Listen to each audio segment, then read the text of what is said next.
আমরা যারা 1990 থেকে 2005 সালের মধ্যে জন্ম নিয়েছি, আমরা বিশেষ কোনো কিছুই ছিলাম না, তবে আমরা ভাগ্যবান ছিলাম। যখন আমরা ছোট ছিলাম, হাতগুলো আমাদের জামার ভিতরে ঢুকিয়ে রেখে বলতাম আমার হাত নাই। এক ধরনের কলম ছিল যার কালি ছিল 4 ধরনের, তার 4টা বোতামও ছিল। একসাথে টেপার চেষ্টা করতাম। আমাদের সময়কালে এক হাত সমান কলমও পাওয়া গেছে, কিন্তু আমরা সেই কলমটাকে কেটে ছোট করে আবিষ্কার করতাম।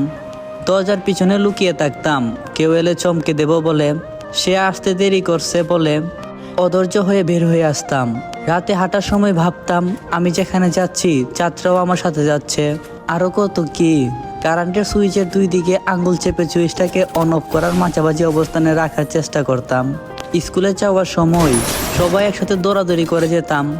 ক্লাসে ঢুকতেই শুরু হয়ে যেত আমাদের খেলা, যেমন ক্রিকেট, চোর ডাকাত, বাবু পুলিশ, আরো কত কি।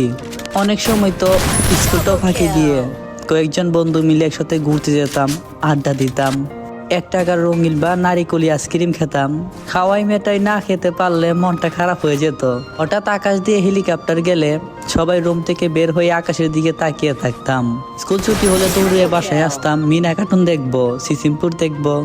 শুক্রবার দুপুরে 3টা থেকে অপেক্ষা শুরু করতাম, কখন বিটিভিতে সিনেমা শুরু হবে, এবং সন্ধ্যায় আলিফ লাইলা, সিংবাদ, রবিনহুড মাইক্রোবার দেখার জন্য পুরো 1 সপ্তাহ অপেক্ষা করতাম।